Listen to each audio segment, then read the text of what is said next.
Hey, Lindsay, how are you today?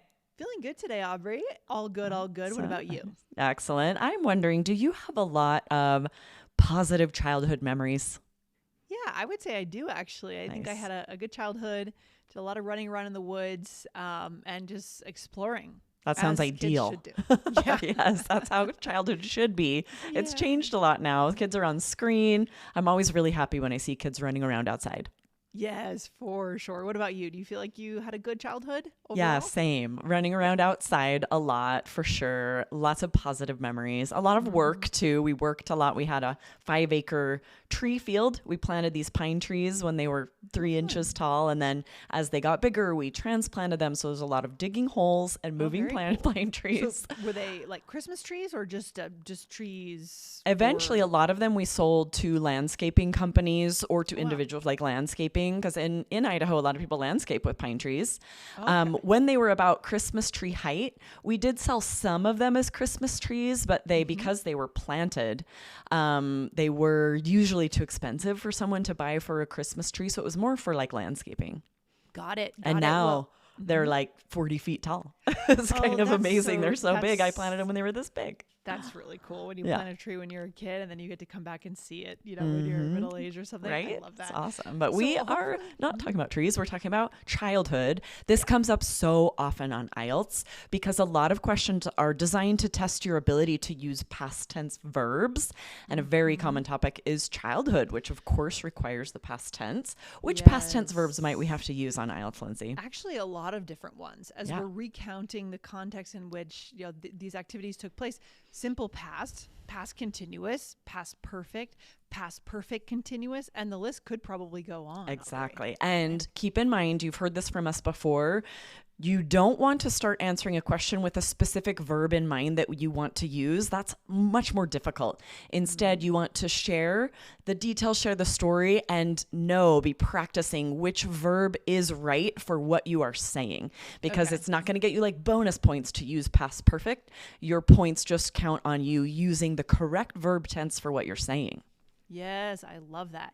So, what are some possible questions that our listeners might encounter on speaking part one then when it comes to childhood? Hopefully, us talking here is getting our listeners to kind of bring their memories, start to churn their memories a little bit. Absolutely. You might But not have what thought might they about be your asked? childhood in a while, or maybe you don't have a lot of early memories. So this could trip you up on test day. Mm-hmm. So you want to Mm-hmm. think about this. You might be asked, what did you enjoy doing as a child? Or Yeah. did you enjoy school when you were young? Yeah. Or what games did you play when you were young? Who was your best friend when you were young? Did you have any pets when you were growing up? Great one to answer.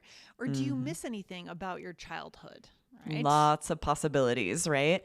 And it's Yes. interesting because you may have practiced a few of these, a few different questions about childhood, but there are so many options that you want to make sure you listen carefully to the question and don't just think, oh, childhood, and say you have to directly answer what exactly they are asking about your childhood. That's a really good point that we've been talking about lately on the show. How Hmm. important it is to make sure you answer the question directly, especially if you think a lot of details are going to come into your mind, right? Which is great, but Exactly. leave them for after you've answered the question. Okay. Exactly. If you're asked about school and whether you liked it or not, if you talk about a friend or just that you had a positive childhood and don't actually talk about school at all, this Mm-hmm. still would be a low fluency score. So important. So, we're going to give our listeners some vocab that they can work with, and Yes. they can start to formulate their own responses if they happen to get this topic on test day, right? Yeah. And the first one is one of my favorite idioms, which is knee high to a grasshopper. Imagine how tiny grasshoppers are and how low their knees Yeah. are. It just means young or small, right? So, for Yeah. example, I've loved baseball since I was knee high to a grasshopper. This just means when I was very young. Wow, I don't actually know this idiom. I feel like I No. learned so much from our episodes together, Yes, Aubrey. right? It's very common in the West where I grew up. So the examiner will definitely be familiar with it. Yeah. Or I remember going to that lake every summer when I was knee high to a grasshopper. Yeah, that's Nice. so It's cute. such a cute one. It And really band is. nine, it's not so common that lots of students will be using it. So the examiner will be impressed. Yes, I love it. And then formative years. So this is a really good, and this phrase comes up a lot in, it sounds articulate, it's higher level speech for sure. These are the early years when your personality, your habits, your values are being developed. Exactly. So, for example, during my formative years, my parents encouraged me to read a lot. So, this is just a more impressive way of saying when I was young, when I was a kid, right? During my formative years. I love it. Or I learned the importance of discipline in my formative years at school. Yes. Exactly. And then the third one is an adjective, impressionable. So this means easily influenced, especially when one is young. So anyone can be impressionable, but this definitely is used more to mean sort of a lack of experience about the world. So we definitely use it more for a young person. Yeah, so you could say I was quite impressionable as a teenager and copied my older cousins. This is something many kids do. Many, what do you call it, the tweens or preteens or something, right? Yes, absolutely. Yes. Or young children are very impressionable, so role models matter. So you can see how this word is pretty flexible, even if you're not talking about your own childhood. It could be used for lots of questions about technology, screen time, anything where you're talking about others being impressionable. Yeah, that's a good point. And then a very similar meaning is the word malleable. This means able to be shaped or changed easily. Okay, so just like a piece of clay is malleable. Sometimes, kids' interests or things like that could be malleable, right? Exactly. So just like Lindsay said, we use this literally to talk about clay or something that's moldable, malleable. We also use this to describe people who aren't extremely stubborn and set in their ways. We'd say, I try to be malleable. I think I consider others' opinions. And we often use it to describe young people who are a little bit more impressionable, a little bit, swayed more easily.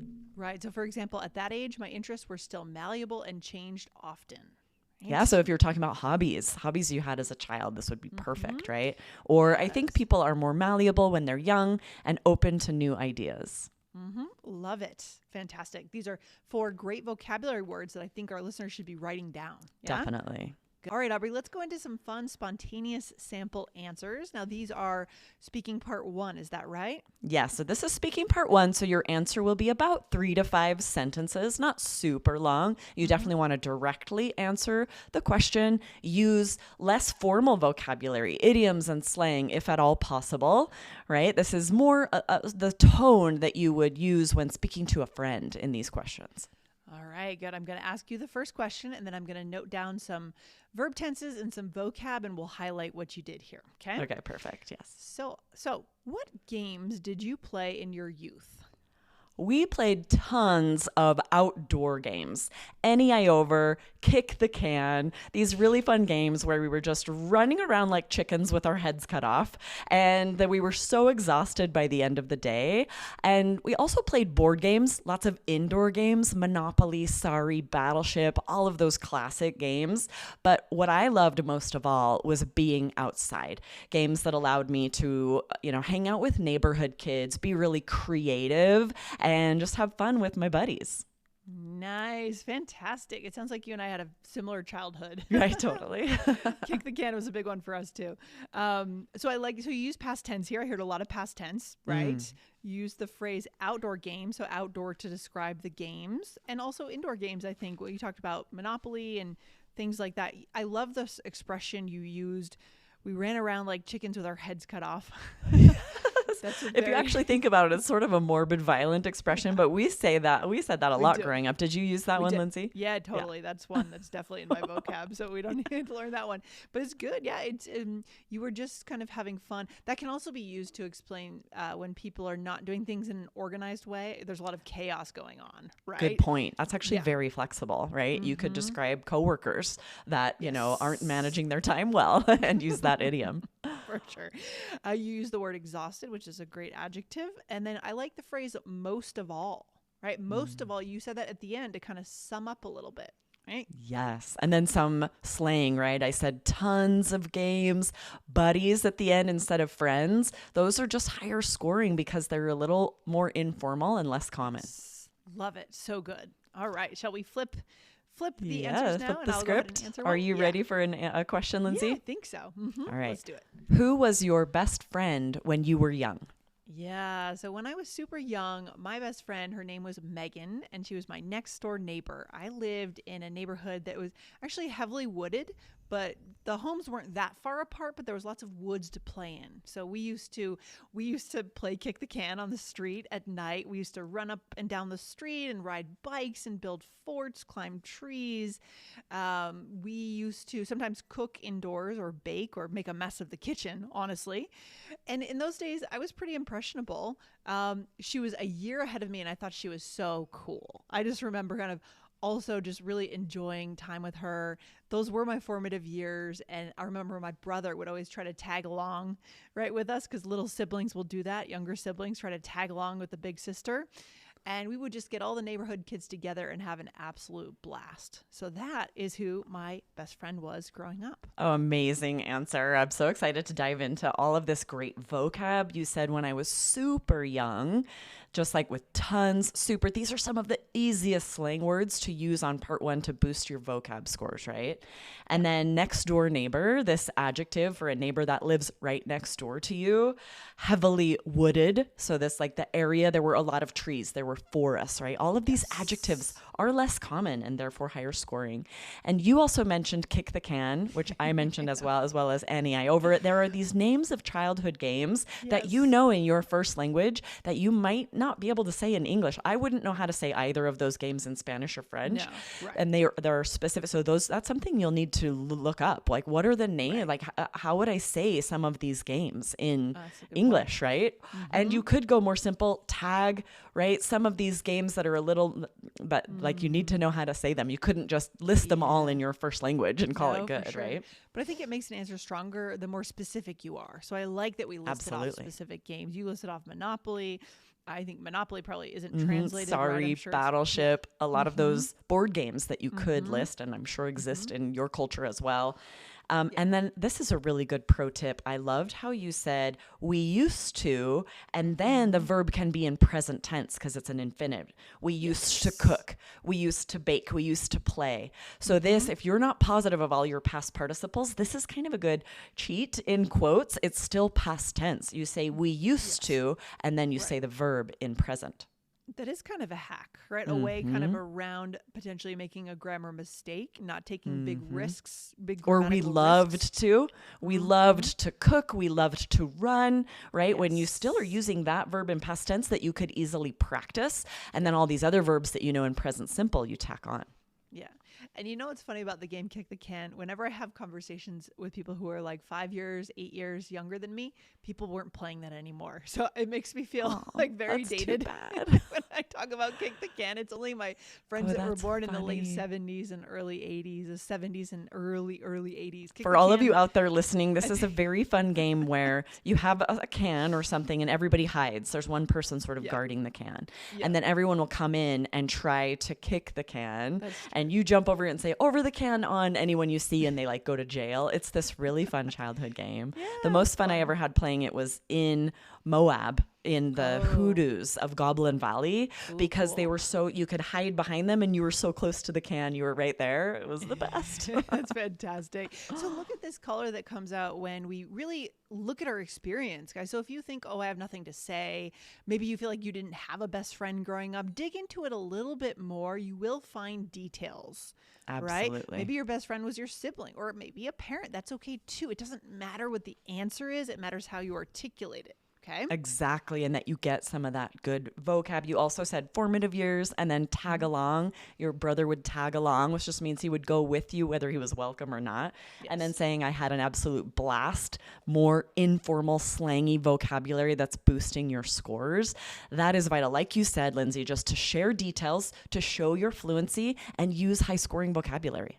Yes, I love it. What a good strong start to this 2-part series, Aubrey. Yes, there's going to be a part 2, right? Be sure to hit follow. We're going to do a part 2 with more vocab for childhood answers and then speaking part 2 sample answers. Exactly. And while you're at it, guys, go check out IELTS Energy 1566. How complex should your speaking part 1 vocabulary be? And you'll have the answer to that question after you listen to that episode. Aubrey, any final takeaways today? Yeah, it's so important that you practice these questions that force you to talk about your past.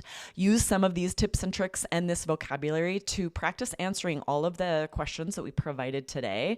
You want to be able to talk about your childhood, growing up. This is a very common question on IELTS speaking. All right. Really good stuff today. And we'll see you back here very soon, Aubrey. Have a good rest of your day. All right. Awesome. You too. Bye. Bye.